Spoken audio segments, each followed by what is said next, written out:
Senhor, nosso Deus e nosso Pai, nós te louvamos pelo seu grande amor, pela sua misericórdia, pela sua bondade, ó Deus, nós te louvamos porque o Senhor é bom e a sua misericórdia dura para sempre, Senhor. Nós te agradecemos, ó Pai, pelo privilégio de te servir, te agradecemos, ó Deus, pelos privilégios, ó Pai, que o Senhor tem nos dado de estarmos, ó Deus, em comunhão uns com os outros, que o Senhor esteja abençoando, ó Pai, cada um que está aqui, ó Deus, que saiu do seu lar para estar aqui, que o Senhor esteja abrindo os nossos corações para receber a sua palavra, fale conosco, ó Deus, e use o teu servo, ó Pai, que ele possa ser um canal de bênção, Senhor Jesus, para as nossas vidas. Que o Senhor esteja usando ele, ó Pai, para transmitir aquilo que o Senhor já falou ao coração dele, agora para os nossos corações. Te pedimos e te agradecemos isso, ó Pai, em nome de Jesus. Amém.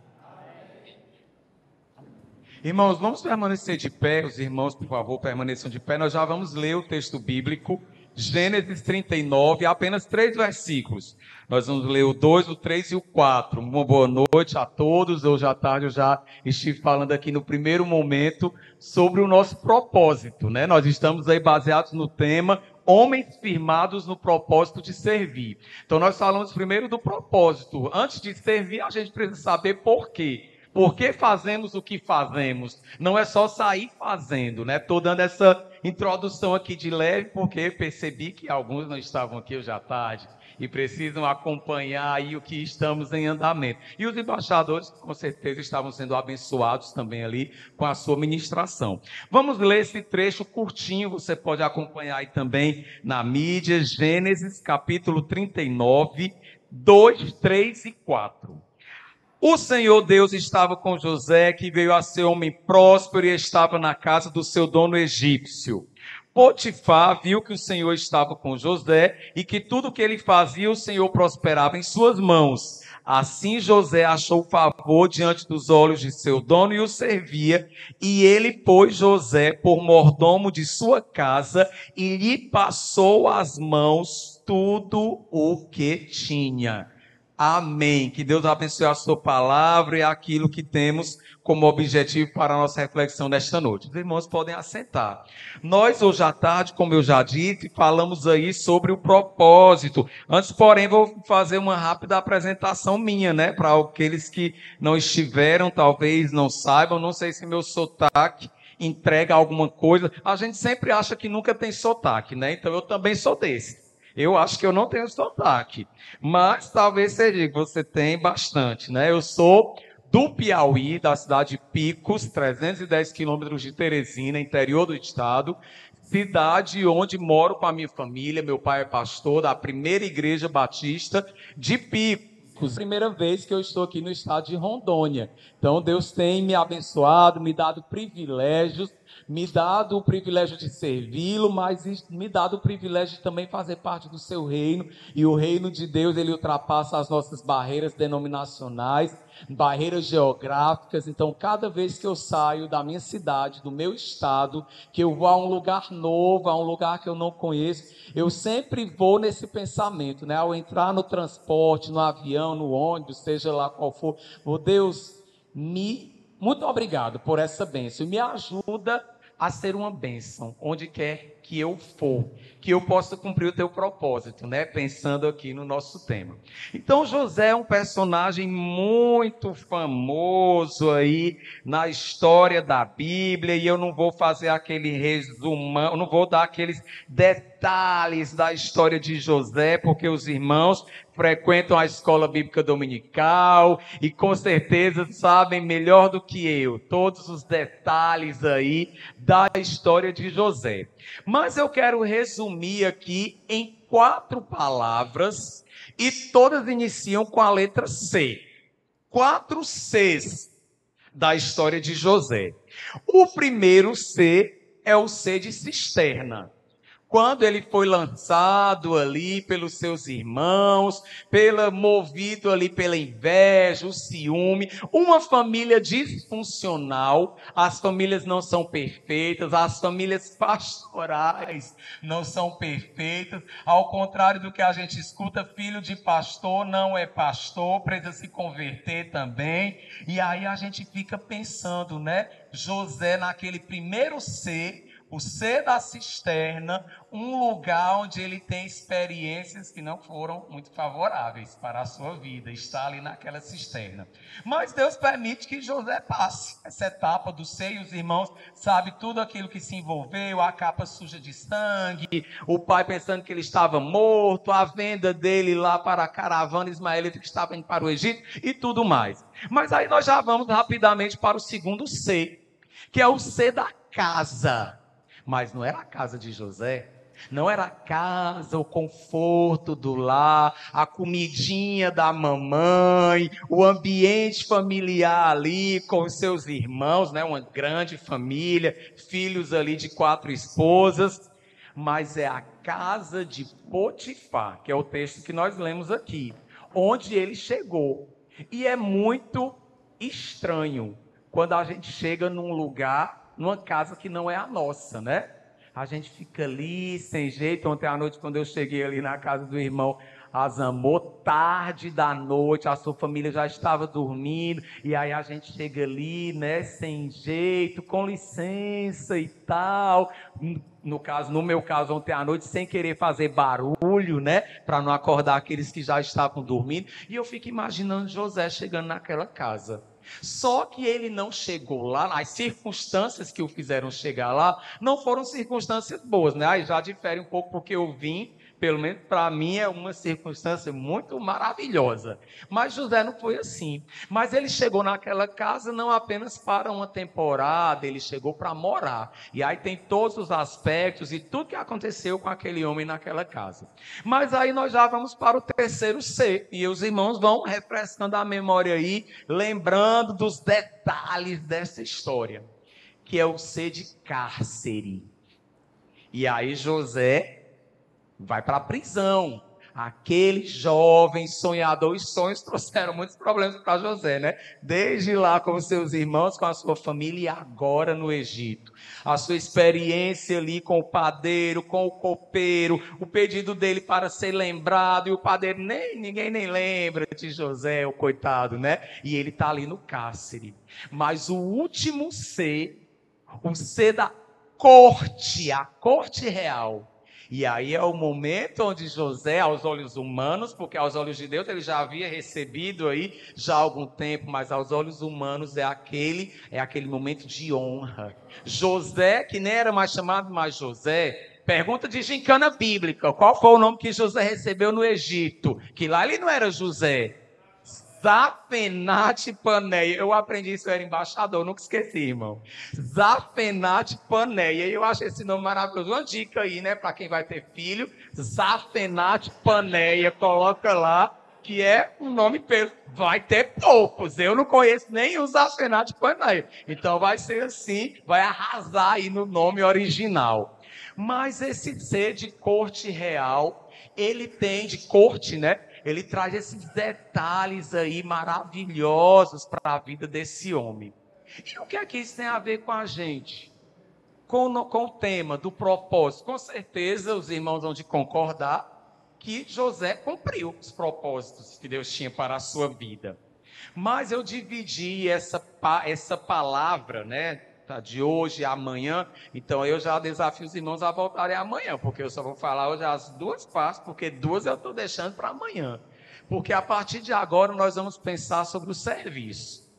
Nós gastamos algum tempo, investimos algum tempo na tarde de hoje, falando sobre o propósito. Nós falamos sobre o propósito, baseados lá na divisa de Isaías 14, 26, pensando ali na profecia dada por Isaías para os povos que estavam oprimidos em Israel, as nações. Mas agora nós vamos sair dessa história e nós vamos mergulhar aqui na história de José.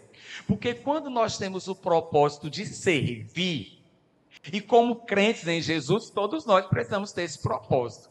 Eu gosto muito de assistir Profissão de Fé, né, na minha igreja. Nem todos os membros gostam de Profissão de Fé, né? Mas eu gosto bastante. Aí o testemunho dos irmãos, a gente se emociona ali junto com eles, né? Se a gente conhece mais ainda, vendo ali de maneira quase que palpável a transformação que Jesus faz na vida de alguém. Mas eu gosto muito da Profissão de Fé naquele momento quando o pastor Batista, ele faz aquelas perguntas sobre o compromisso. E aí, irmão, se a igreja entender que o irmão tem habilidades, que o irmão pode servir nesse ministério, que o irmão pode ensinar, que o irmão pode estar lá na mídia, né, ministério do momento aí, se o irmão pode estar na recepção, pode trabalhar com as crianças, pode ser um diácono, pode servir na... E aí os irmãos todos na profissão de fé, sim, conte comigo e tal, eu vou lá, estou à disposição, se a igreja perceber, eu vou servir. Só que isso, com o passar dos anos e os pastores, onde concordar, talvez, não sei aqui, talvez seja só lá, né? Lá em Picos, lá no Piauí, não se concretiza. Aqueles votos, aquele propósito de servir, aquele desejo de ser útil no reino de Deus, ele vai muitas vezes abafando. Eu não tenho tempo, talvez até usando argumentos até bíblicos, né, como o de Moisés lá. Eu não sei falar, eu sou pesado de língua, eu não, isso e aquilo outro. E aí nós vamos esquecendo do propósito para o qual nós somos chamados. Ter um propósito, como eu disse hoje à tarde, é muito bom e é necessário. Mas quando nós temos um propósito e nós não temos a disposição de colocar esse propósito em ação, para que serve o propósito? Por isso que esse tema eu achei maravilhoso, porque é um tema completo. Homens firmados no propósito de servir. Não é só homens com propósito, porque fica vago. Homens com propósito de quê? O propósito de fazer um churrasco gostoso? Um propósito de treinar um time para ganhar partidas de futebol, um propósito de participar de eventos, e os eventos são importantes, mas um propósito simplesmente de anualmente ir para um encontro. Será que isso é um propósito, de fato, de Deus para a minha vida e para a sua vida? Mas o tema não termina em propósito, porque a gente pode ser firme em muito propósito aí que é à toa. O propósito de ser um sócio torcedor do seu time é um propósito. E você pode ser firme nesse propósito. Você investe lá, você compra a camisa do seu time. Eu não vou muito entrar em detalhes de time, eu só quero dizer que eu torço para o Vasco. E aí... Muito bem, pastor, obrigado aí pelo apoio. O apoio não é muito não, mas eu sou firme nesse propósito. Eu não vou desistir. Amanhã, né, tem aí o Palmeiras, esse desafio, mas nós vamos vencer em nome de Jesus. Estou brincando, irmão. Deixa Jesus fora dessa história, né, de futebol. Mas quando a gente pensa sobre isso, e eu, muitas vezes na minha vida, fiz muitos propósitos, fiquei firme em propósitos em algumas áreas. Mas áreas como essa, né, que eu brinquei aqui, não é um grande propósito. Para a minha vida não é um grande propósito. Porque na minha vida com Cristo, o Vasco, não só nela, né, que nas outras áreas também, ele está em segundo lugar. Porque o primeiro lugar é Cristo. É o propósito de Jesus para a minha vida. E eu desejo que isso seja também para a sua. Que aquilo que não vai servir para o reino do Senhor, esteja o Vasco da sua vida. Esteja lá em segundo também. Mas quando a gente pensa na história de José, esse jovem disposto para servir, corajoso, né, de dizer não ali para aquela mulher que imaginamos que era muito bonita, aquela esposa de Potifar, mas ele fez isso porque ele tinha algumas certezas. E são sobre essas certezas que eu quero falar a partir de agora. E falar de duas, e amanhã trarei, na misericórdia do Senhor, outras duas certezas. Quando nós temos certeza de algo, nós fazemos com toda a tranquilidade, nada nos amedronta. Quando o irmão Isaías me falou, né, da possibilidade de falar aqui, e eu acho que ele percebeu na mensagem. Eu não sei se eu botei vixe ou oxe, eu sei que eu botei alguma expressão lá. Ele disse, não, irmão, não se preocupe, não. É um tanto número de irmãos, assim, tal. E eu pensando, já pensei na possibilidade que de fato se concretizou aqui hoje. Meu Deus, lá vai estar cheio de pastor, né? Falar para pastor, aí o pastor vai dizer lá a homilética, não sei o que lá, a postura e não sei o que. E eu, meu Senhor, tenha misericórdia da minha vida. Mas quando a gente tem certeza do propósito, essas coisas que são importantes, né? Dão aquela condição para o preparo, aquele respeito e a humildade de saber que não sou eu. Não sou eu. A mensagem que eu estou anunciando é muito maior do que a minha vida. Eu sou o menos importante. Eu acho tão maravilhoso o texto de Paulo quando ele diz que é o principal dos pecadores. E aí nós olhamos para a experiência de Paulo, o que aquele homem fez com as condições que ele tinha na sua época, nós não fazemos com todas as facilidades que nós temos hoje. E aquele homem diz que ele é o principal dos pecadores. Essa humildade é a que eu quero ter, eu não tenho ainda. Mas essa humildade é a que eu quero ter, de reconhecer e de agir, de ser alguém que sabe tirar toda, que se despe da arrogância, do orgulho, daquela capacidade. Ah, não, eu sei falar, né? Eu sou bom de oratória, eu tenho conhecimento. E nós precisamos, vez por outra, retornar, pedir a Deus que esteja sondando os nossos corações. E eu venho diante dos irmãos aqui, irmãs, com muito temor nesse sentido, e tremor também, nesse sentido de saber que aquilo que eu estou fazendo aqui agora, que fiz hoje à tarde, que farei amanhã, não é aquilo que eu, olhando para mim, eu tenho a capacidade. Mas a certeza que me move é a certeza de que Deus, Senhor, detentor de toda a capacidade, Ele pode me dar. Segundo aos Coríntios 3:5, porque toda a capacidade vem de Deus. Esse versículo, cada vez que eu me encontro diante de um desafio como este, é o que me vem à mente. Segundo aos Coríntios 3:5, algumas traduções vão trazer a palavra suficiência, porque toda a capacidade vem de Deus. Inclusive é um texto que vai dizer lá que nós não temos a capacidade nem de pensar, porque a capacidade vem de Deus. E José, ele tinha algumas certezas. A primeira certeza, passando nessa trajetória aí dos 4 Cs, que a gente falou aqui rapidamente, essa ideia dos 4 Cs, ela não é minha, é de um autor chamado Eduardo Bortolossi. Ele tem um livro, Mentes para Governar, Corações para Servir. É um livro muito maravilhoso, conta questões trazendo o emocional do líder José, né? Se você puder depois fazer essa leitura, creio que será de muita bênção para a sua vida. Então, a ideia dos 4 Cs é lá desse livro. Mas eu achei interessante e quis compartilhar aqui com os irmãos. Mas a primeira certeza de José é a certeza de que Deus está conosco. Parece simples falar isso para alguém que é convertido, porque nós cantamos isso. Deus está aqui, Deus está comigo, Deus me acompanha, Deus me ama, Deus está com a minha família. Nós oramos. Deus, o Senhor está presente, o Senhor habita, né, em nosso meio e tal. Mas muitas vezes nós vivemos vidas onde isto não fica claro. Então essa é a primeira certeza. Deus está conosco. Eu preciso ter convicção desse fato. Em qualquer estação da minha vida, e as nossas vidas são feitas por estações, por ciclos. Pensei nos 4 Cs mais uma vez. Na estação da cisterna, na estação da casa, na estação do cárcere, na estação da corte. José tinha certeza. Deus estava com ele. Você e eu precisamos também ter essa certeza. Que Deus está conosco, não importa em qual estação estejamos. É interessante, lá em Gênesis 45, de 1 a 8, e você pode rapidamente acompanhar, ou o nosso embaixador aqui pode nos ajudar também. Gênesis 45, de 5 a 8, nós vamos ler todo o trecho.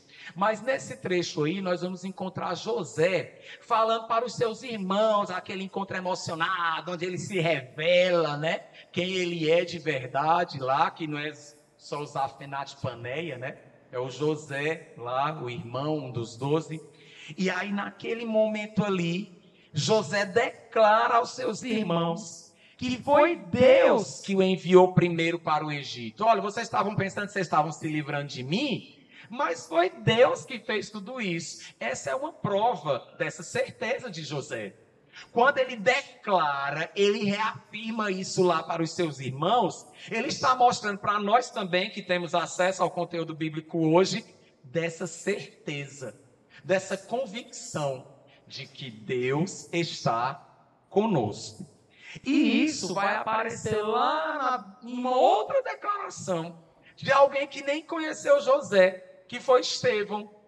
Antes da sua morte, lá o primeiro mártir da igreja, Estevão fala de José. Olha que interessante, né? A oralidade, as histórias do povo passando e tal. Chegam lá Estevão. E aí Estevão, em Atos 7:9, aparece Estevão falando sobre José.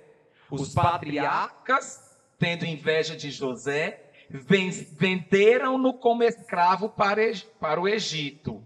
Mas Deus estava com ele. Olha o testemunho aí de José.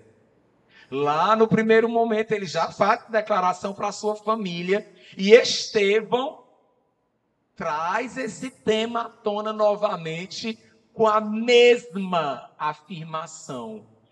Deus estava com ele. Cada homem batista que está aqui, o homem menino, o homem jovem, o homem senhor, será que alguém pode dizer isso de você, de mim? As esposas que estão aqui, elas podem dizer isso dos seus filhos, dos seus maridos, dos seus irmãos, dos homens da sua família. Olha, aquele homem, assim assado, mas Deus está com ele. É uma pergunta que deixa a nossa, né, entala um pouco. Porque o que nós dizemos sobre nós é uma coisa, mas o que os outros dizem sobre nós é que vai dizer de fato quem somos, principalmente quando falamos da presença de Deus em nós. Porque alguém pode dizer, vascaíno, sofredor. Essa questão me dá diversão, eu levo uma boa, não vou brigar. Só para os irmãos terem uma ideia, que eu vivo uma vida um pouco agoniada nessa questão. Meu pai torce para aquele time lá, que começa com F e tal, que eu não quero nem dizer o nome. Meus irmãos também. Então, eu estou dando graças a Deus que eu estou viajando esses dias. Porque esse dia do Vajda empatou, não ganha 4 partidas sem ganhar. E amanhã tem outro. Graças a Deus que eu estou viajando, só vou chegar em casa lá quarta-feira. Já vão ter esquecido, né? Ou não, né? Talvez amanhã mude aí alguma coisa. Mas o que é que as pessoas podem dizer de você, de mim? Será que elas podem dizer algo sobre nós e concluir com o mais Deus está com ele? É para a gente pensar, mas é para a gente pensar também e trazer para nós essa responsabilidade que, se a resposta for não ou for um ponto de interrogação, que precisamos demonstrar, refletir, firmar propósito, para que o Deus que dizemos conhecer, que dizemos que habita em nós, seja evidente na sua presença para os que estão ao nosso redor também. Para que digam de nós, Deus está com ele. Essa era uma certeza que José tinha. Mas Deus, na sua onipresença, ele está em todos os lugares. Talvez você diga, Deus está em todos os lugares. Mas aqui nós queremos trazer, não que Deus está em todos os lugares, porque isso ele já está. Mas estamos falando de maneira de cada estação. Deus dando direção, unção, capacidade e sabedoria. O Deus era com ele, né, no caso dessa tradução aqui, está falando da presença e não da onipresença. Porque da onipresença Deus está em lugares que nós nem imaginamos. Talvez até pensemos que Deus não deveria estar. Mas ele está, porque ele é onipresente. Mas aqui eu quero trazer de maneira mais pessoal a responsabilidade que cada um de nós tem. Pegar esse tema aqui, tirar do plural e colocar no singular. Homem firmado no propósito de servir. Porque quando nós tratamos no plural é muito bom, né? Porque a gente pode usar os outros de muleta. Ah, nós somos aqui os homens do propósito de servir. Uma vez, embaixador, eu acho maravilhoso esse selva que vocês dizem, né? Lá os embaixadores lá do Piauí, a gente não diz assim não, né? Eu até fiquei com vontade de gravar. Depois, William, você vai dizer de novo aí que eu vou gravar os meninos falando. Porque eu quero mostrar lá para mim embaixada, né? Lá a gente diz, uma vez embaixador, sempre embaixador do Rei Jesus, urra!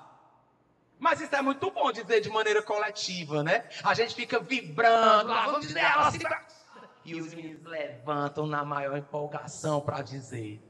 Agora traz essa realidade da presença de Deus para o indivíduo, para o CPF, é um pouquinho mais difícil. Mas nós precisamos ter essa certeza. Nós vamos encontrar em 2 Crônicas 15, 2, uma afirmação muito interessante que eu gostaria de ler aqui com os irmãos. Vai dar certo aí? Muito bom. 2 Crônicas, seu texto está certinho ali. 15, 2. Tá certo. É isso mesmo. Vamos ler juntos, irmãos. E sai. Aliás, vamos ler só aquela segunda parte. Do Senhor está convosco. Esquece ler até o Benjamim, por enquanto. Vamos ler depois dos 2 pontos. Vamos lá, todo mundo junto? O Senhor está convosco enquanto vós estáis com Ele. E se o buscardes, o achareis. Porém, se o deixardes, vos deixará. Olha que interessante. Nós dizemos que Deus está conosco, mas nós também precisamos estar com Deus. Isso é algo que muitas vezes a gente esquece. Nós abandonamos a leitura bíblica, não cultivamos uma vida de oração, mas estamos lá dizendo, Deus está conosco, Deus está comigo. Os homens, muitos deles não exercem o sacerdócio nos seus lares, naquela questão básica de realizar o culto doméstico, e eu sei o quanto isso é um desafio. Na minha casa nós somos todos adultos, eu tenho mais 2 irmãos, sou do meio. E aí, muitas vezes, meu pai, painho entrega, né? Assim, painho, a pessoa sai lá, meu pai é baiano. Então, a gente tem o hábito lá, eu tenho muita dificuldade de dizer pai, papai, meu pai. Mas eu dou esse ato falho aí, toda vez que eu vou falar painho. Mas tenho vergonha disso não, tenho muito orgulho da minha herança, né? Da minha família. Então, painho, ele tem muita dificuldade lá em casa para a realização do culto doméstico. Porque é papel dele, né? E todos somos crentes, todos nós sabemos da importância do culto doméstico. Mas muitas vezes eu cheguei a perceber lá dentro do meu lar, se ele não chama, o culto não acontece. Mas eu sei que precisa acontecer o culto doméstico. Mãinha sabe que tem que acontecer o culto doméstico. Meus irmãos sabem que tem que acontecer o culto doméstico. Mas a gente fica esperando o sacerdote dá o sinal. Para o que estão fazendo, quem está na TV, quem está no computador, quem está comendo, quem chegou agora, quem nem tomou banho ainda, parou, está na hora do culto doméstico. E muitas vezes, homens, sacerdotes, pais de família, estão, como eu falei hoje à tarde, na passividade. Deixando de lado, mas ao mesmo tempo estão dizendo, Deus está conosco. Para Deus estar conosco, nós precisamos estar com Ele. Porque senão, como diz o texto, Ele vai nos deixar. E deixar aqui não é mandar a gente para o inferno, não. Deixar é que nós não vamos desfrutar das bênçãos de Deus no presente, nas nossas famílias e nas nossas vidas, pelo simples fato de não estarmos buscando a Deus como deveríamos. Porque nós sabemos que devemos buscar a Deus. Nós sabemos que devemos ler a Bíblia todos os dias. Não para que tenhamos o conhecimento de tudo que a Bíblia diz, mas para que a Bíblia seja absorvida pelo nosso ser, pela nossa mente, pelo nosso intelecto, e nós possamos responder e agir no nosso dia a dia com a palavra de Deus sendo expressada, não apenas em palavras mesmo, na oralidade, mas na nossa vida, no nosso testemunho, que ela possa permear a nossa mente, que nós possamos em qualquer situação lembrar de algo do que diz a Bíblia e não trazer uma referência lá da política, ou do futebol, ou da novela, ou das redes sociais, mas aquilo que diz a palavra de Deus, porque a palavra de Deus está presente na nossa mente todo o tempo. E aí nós vamos ter a mente de Cristo. Deus está conosco, mas nós precisamos estar com Deus também. Tamo junto com Deus. Porque a gente tem o tamo junto, né, uns com os outros. A comunhão, isso é maravilhoso. Mas os eventos, eles passam. Quando acabar esse quinto encontrão aqui, vai ter os outros eventos, né, que foram aqui anunciados, a preparação para o sexto encontrão, e eu acho uma ideia maravilhosa, eu vou até levar lá para a liderança da minha convenção, porque não temos algo semelhante ao que os irmãos fazem aqui, mas o encontrão passa. E até o próximo encontrão, Deus precisa continuar com você, e você com Deus. Mas para isso nós vamos precisar desenvolver as disciplinas espirituais na nossa vida. E muitas vezes nós, como batistas, lá na minha igreja, a gente está desenvolvendo já há algum tempo a disciplina do jejum. Né? Como igreja, a gente tem um jejum coletivo, uma vez por mês, na última quinta-feira de cada mês. E é um desafio fazer o jejum. Porque algumas pessoas, né, os batistossauros, assim, como eu, aquele batista lá desde criança, a gente fica assim, né, crendo que essa disciplina é uma disciplina pentecostal e tal, uma disciplina bíblica. Nós precisamos praticar também. Mas eu, claro, estou me referindo à disciplina da meditação na palavra, à disciplina da memorização da palavra. Ah, eu não tenho mais mente para isso, não. Isso é coisa para embaixador, William, que tem que memorizar os versículos lá, que está cheio de coisa para fazer, aqueles textos grandes e tal. Eu aqui já sou avô, tenho tempo para isso aí, não. Eu sei ali o Salmo 23 e tal, alguma outra coisa, versículos isolados, ou então aquele outro argumento. Eu sei o versículo, mas não sei a referência, não sei o endereço de que serve. Eu preciso referência também. E aí a gente vai utilizando essas muletas para justificar a nossa falta de disciplina espiritual. Mas nas outras coisas, a gente tem toda a disciplina para o trabalho, a disciplina de aprender toda a escalação do time de futebol para o qual torcemos, a disciplina das finanças. E aí nós esquecemos da disciplina espiritual e nós vamos dar justificativas para nós mesmos. Eu digo por experiência própria, irmãos. Aqui não é uma acusação, não, porque eu também me encaixo nesse mesmo grupo e muitas vezes eu justificava para mim mesmo. Ah, passei o dia todo, cheguei em casa cansado, quero comer alguma coisa, tomar um banho. Eita, não li a Bíblia hoje. Ah, mas eu li ontem. Então, vou dormir aqui de boa. E aí a gente vai trazendo justificativas para a nossa falta de disciplina, mesmo dizendo que Deus está conosco. A certeza de que Deus está conosco, ela traz consigo o desejo ardente de também estar com Deus. E esse desejo ardente de estar com Deus não é no coletivo, não. Porque é muito fácil estar com Deus aqui, junto com os irmãos. Mas lá, com as minhas angústias, dores, foi dito aqui, né, sobre os pastores e sendo de uma família pastoral, eu já acompanhei muitas vezes na minha vida, lá na minha casa, o quarto dos meus pais tem uma clarabóia, né, aquela janelinha para trazer luz ali para dentro do ambiente, e muitas vezes de madrugada, quando eu me levanto, eu tenho um pouco de dificuldade aí nessa questão, eu vejo a luz lá acesa, e eu sei que naquele momento o pai está ali, ó, orando, pensando naquele momento sobre as questões ministeriais, né? Questões ali da igreja, nossa igreja em construção. Esse ano minha igreja vai fazer 50 anos, no próximo mês. Orem por isso, se vocês lembrarem. 13 de junho, 50 anos da nossa igreja.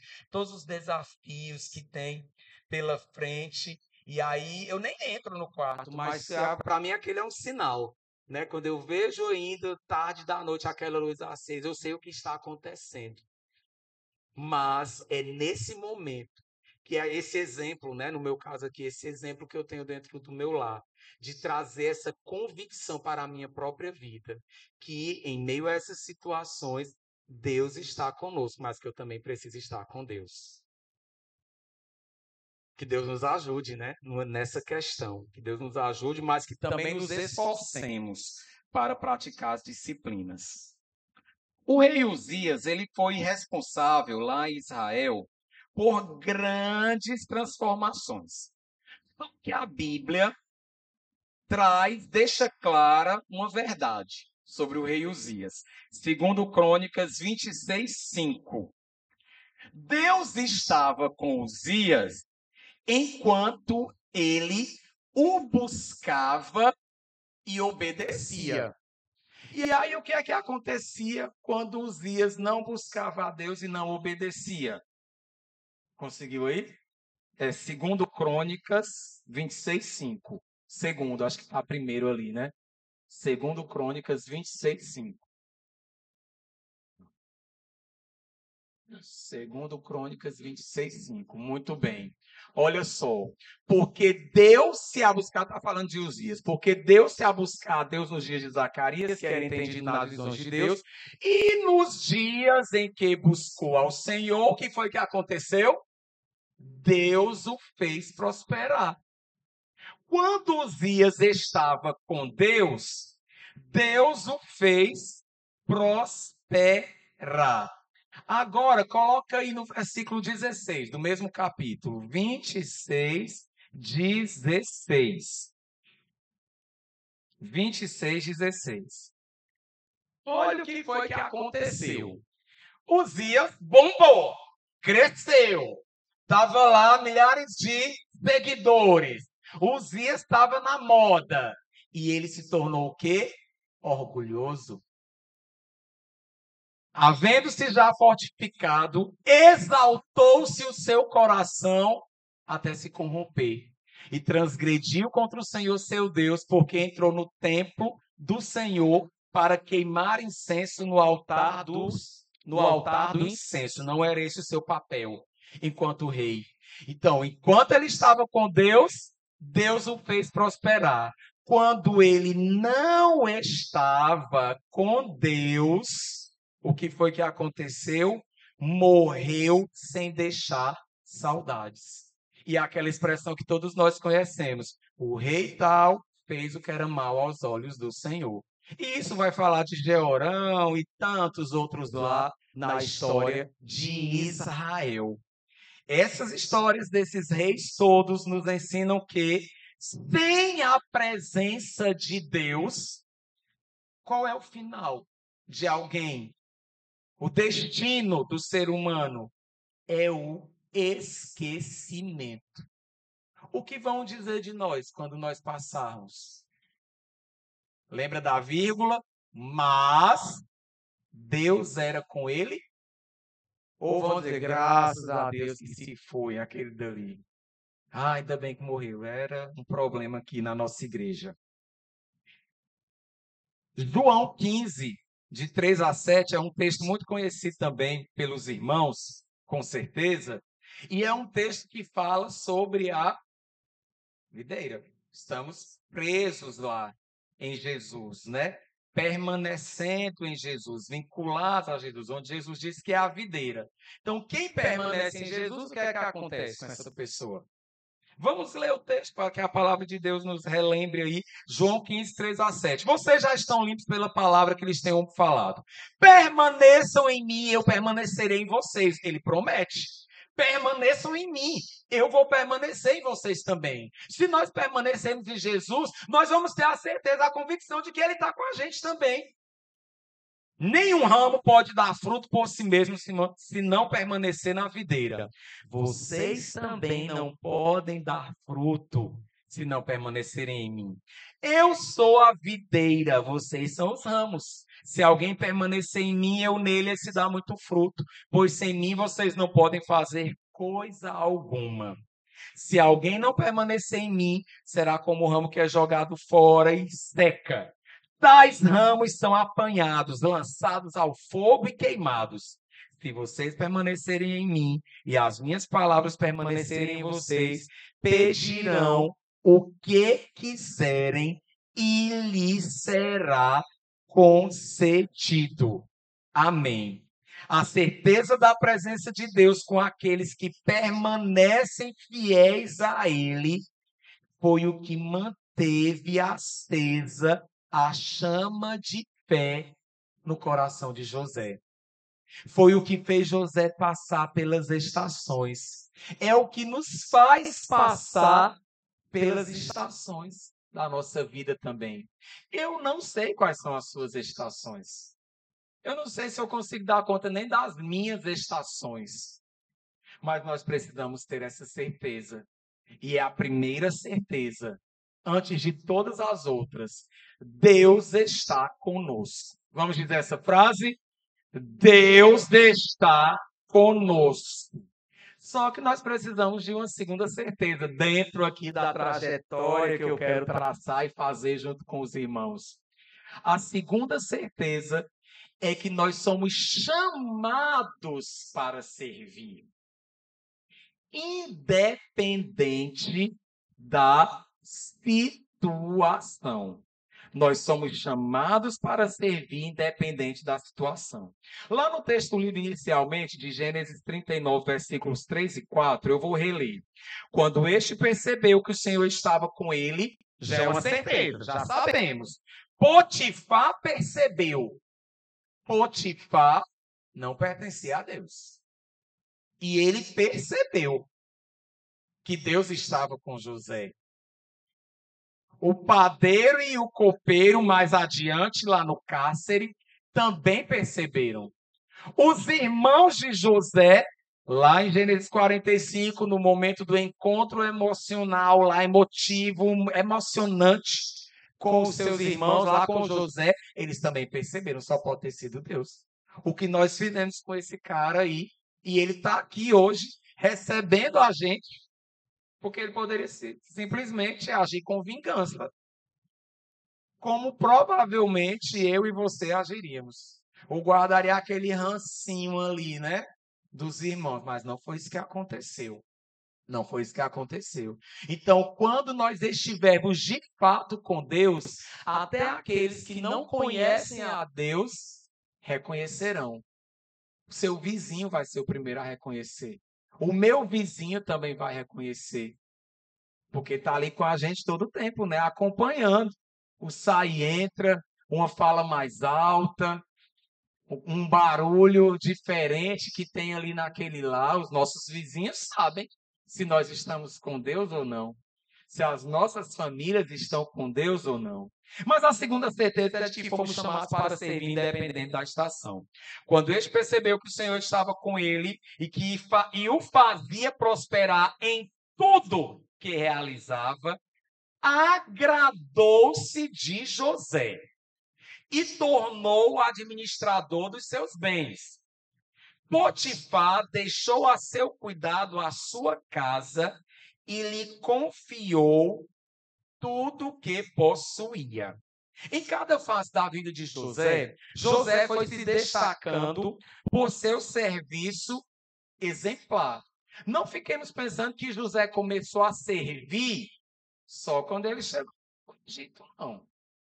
José ele já servia, e aí a gente tem aquelas palestras de liderança, né? Um líder como José, eu já fui a algumas, né? Que pegam José na figura de liderança, naquela administração que ele fez lá, né? Dos recursos, no tempo da seca no Egito, mas eu não quero entrar nessa seara aí não, na seara administrativa, e como José organizou ali tudo para que o Egito tivesse comida num momento de dificuldade, não é esse o ponto desta palavra aqui, desta certeza.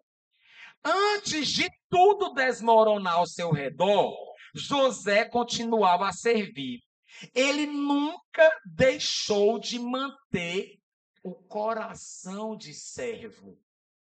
Em todas essas situações, dos seres que nós falamos, ele continuou alimentando, aquecendo essa chama do serviço, que muitas vezes nós apagamos. E nós colocamos a culpa no outro. É por falta de oportunidade. Vocês já ouviram aquele discurso? Eu queria até fazer, mas não deixa. O pastor não deixa, não me chama, o líder não chama, só chama fulano, não sei o que lá e tal. E aí, mais uma vez, nós vamos encontrando justificativas para a nossa indisciplina, para a nossa desobediência, para a nossa falta de vontade de servir. E quando a gente busca, a gente encontra. E aí a gente encontra não é uma nem duas, não. E quando a gente talvez tenha alguma dificuldade de encontrar, elas ainda surgem, porque Deus nos deixa, como aconteceu aqui com os reis de Israel. E aí, meu amigo, vai aparecer tudo que não presta. Na família, no trabalho, em todos os ambientes, em todos os ambientes. Porque as tentações naturalmente virão. Mas a Bíblia diz na sua palavra aos Coríntios que Deus nos dá o escape. Deus deu o escape para José. Qual foi o escape? Sair correndo. Ele ia ficar lá para quê? Para se explicar. Ah, não, senhora, não faça isso. Tem tempo para isso? Não, o escape foi correr. Eu tive uma experiência de discipular um rapaz que chegou na minha igreja. E aí, no processo de discipulado, ele tem uma vozona assim, né, de locutor. Ele trabalhava numa grande loja lá em Pico, sendo locutor, né, apresentando ali os produtos. Depois ele passou a dirigir o caminhão da loja e fazendo a propaganda pela cidade e tal. E ele tinha, aí depois ele passou a ser convidado, ele não era crente ainda nesse momento, ele passou a ser convidado por aqueles promotores de grandes shows para apresentar os shows. Né, o show que tem lá em forró, não sei lá, tá, e ele estava lá apresentando e tal.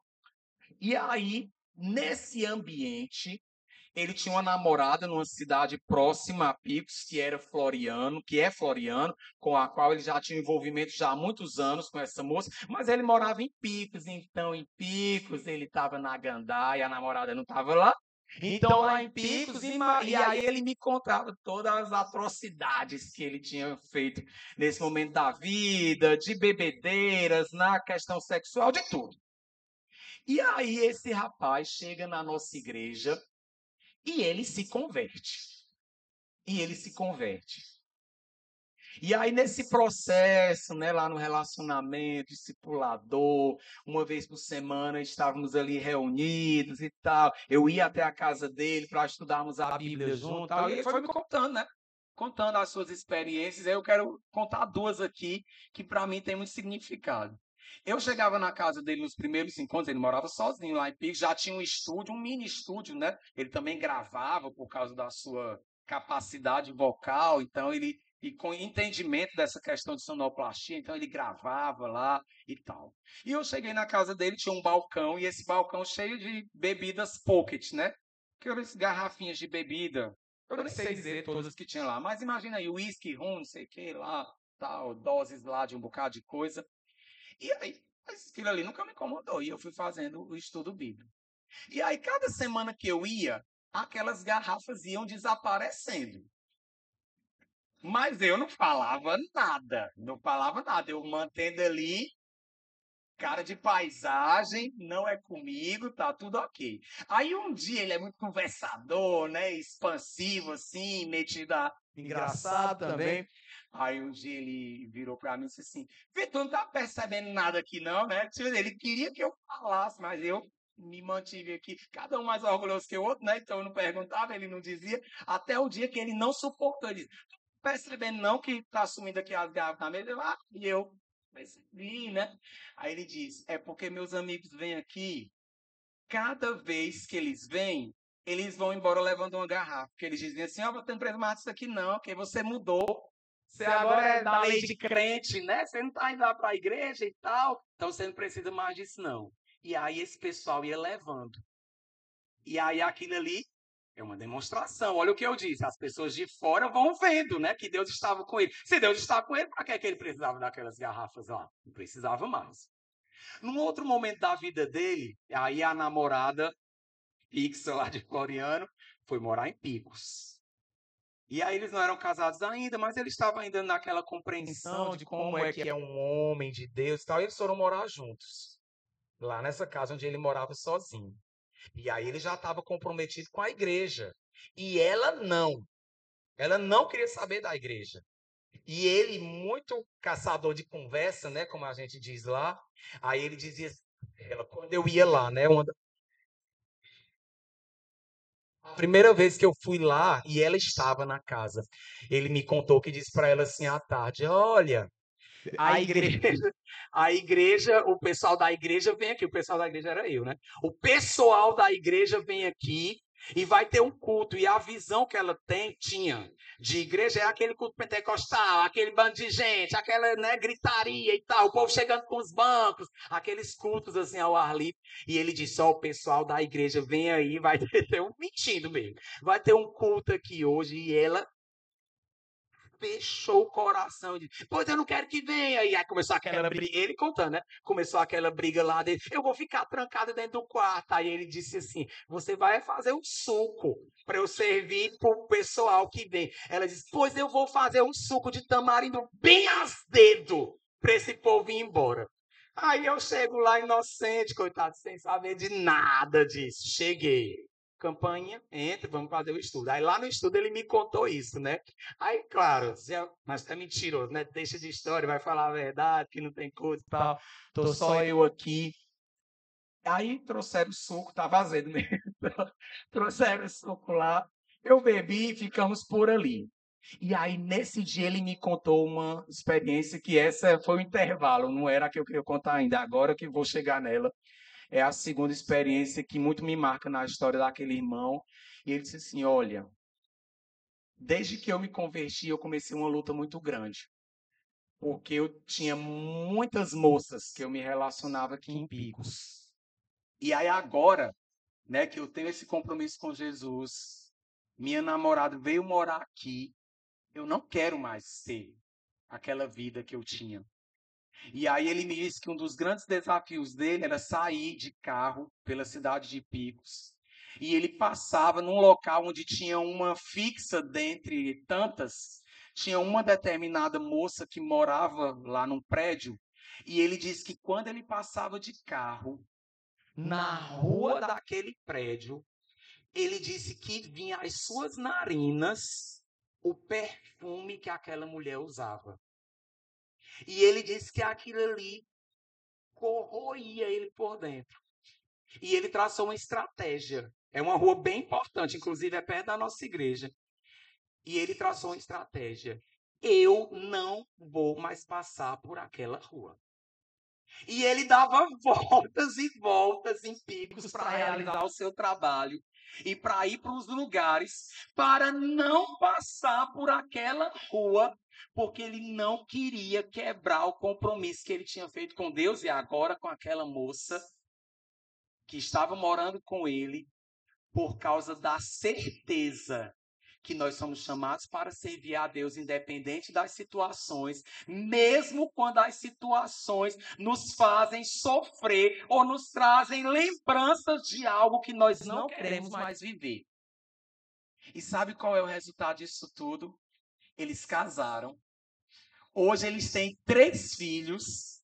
É uma família de Deus. Eu tenho o privilégio de ser o conselheiro do mais velho, que já tem 10 anos de idade. Os 3 são meus liderados no ministério com crianças da igreja. Eu trabalho com coro infantil e eles são lá no coro infantil. A esposa dele já foi no ano passado professora da escola bíblica dominical. E essa história toda me traz muita emoção por ter acompanhado essa família de perto e ver de que Deus está com eles e que eles estão fazendo tudo para cumprir o propósito para o qual eles são chamados, que é servir ao Senhor. E servir ao Senhor com alegria a começar na sua família. Irmãos, essa história aqui ela não é única.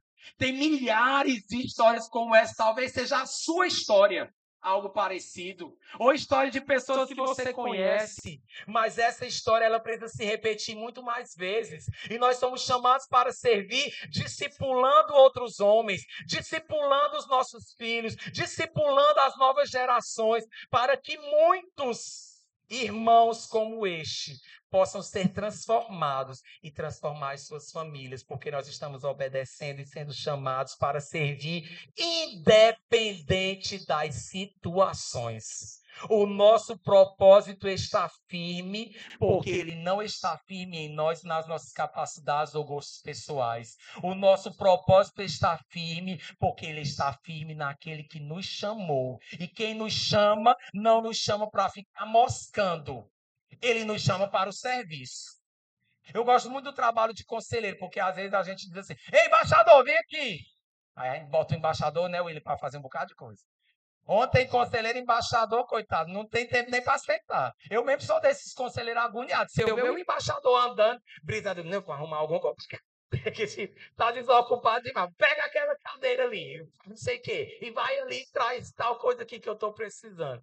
Eu fico imaginando que Deus olha para nós também assim, como embaixadores. Deus não quer nos ver moscando, não. Esquentando os bancos e as cadeiras das nossas igrejas, não. Nós somos chamados por Deus para servir, e nós precisamos servir, mesmo com dores. O testemunho do irmão César hoje me impactou bastante, a sua história lá das pernas sangrando. E aí, e quando as nossas pernas também estiverem sangrando, se já não estão, nós estamos prontos para servir? Ou nós vamos usar de desculpa, não, meu pezinho aqui está doendo e tal. Um escalda-pés, uma massagem aqui. Será que é isso que nós estamos buscando? Porque nós não vamos ter. Nós não vamos ter. Em meio à dor, nós precisamos servir. Porque o serviço ao Senhor independe das situações. E essas certezas, essas duas, Deus está conosco e somos chamados para servir, independente das situações, elas precisam estar nas nossas vidas. Que essas certezas sejam as suas e as minhas hoje, antes de dormir. Porque as próximas eu só vou trazer amanhã. Então, eu vou encerrar aqui com essas duas certezas. Que Deus nos ajude a cumprir os seus propósitos, na certeza de que o que fazemos, fazemos para o Senhor e para a sua glória. Amém, irmãos. Eu sei que o desafio é grande. Muito obrigado por ficarem acordados, me ouvindo, né? Que eu sei, não sei se extrapolei o tempo aí, mas eu sou bem conversador, né? Poderia falar muito mais, mas Deus está me dando aí uma disciplina de administrar o tempo também. Muito obrigado, irmãos, pelo privilégio de compartilhar com vocês. Amém.